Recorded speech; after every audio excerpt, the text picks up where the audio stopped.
Hi, I'm Richard Kent. I'm the production designer for Shakespeare in the Park's Macbeth. When me and the director started this process, we really wanted to find a setting that wasn't so specific, but one that people could relate to. And we found the best way to do that was through landscape. The themes of Macbeth are definitely based around what people want, how they want to achieve those things, in Macbeth's case, to become king.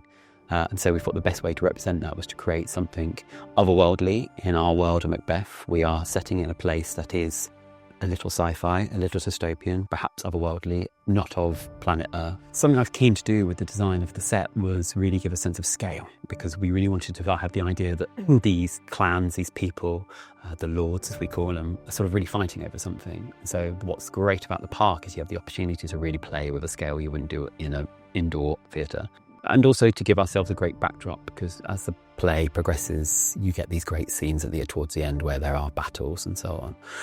And it really just tied into the idea that you were in a real physical world that really had meaning. And so, you know, these battles and these small conversations are really happening with a landscape which really had a reason to be fighting over. You know, Macbeth doesn't just want to be king, he wants to rule this land, and that land is laid out bare in front of the audience. So the whole point of this set is that it should feel like it's sort of thrusting out the ground.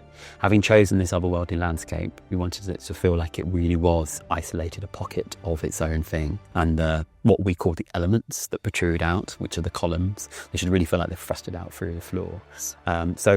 Contrary to what we've done before, where we tried to make it feel like it sort of really settles into the ground, this is the complete opposite. It's like we wanted to feel like it's forcing out of it and sort of to sit like its own little island in the world. And one of the key things we were keen to do is explore how to present it in what we would consider an operatic way.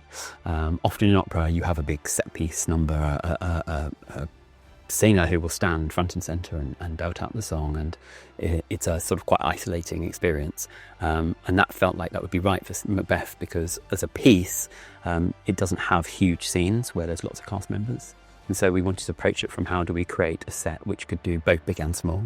And that really comes in sort of an operatic form where, you know, you can have one moment where someone's downstage alone, or maybe in a small conversation with someone else, but then also burst out into much bigger things. I think the great thing about Macbeth and Shakespeare in the Park is that this production shows an audience who might have a preconception about the way in which a Shakespeare might be styled, or how it's not something they'd usually engage with, is that our way and approach of the design and the direction and all the other creative members are really approaching it from a really sort of contemporary lens. And so whilst our setting is otherworldly, the design should feel engaging and contemporary and modern in its own way.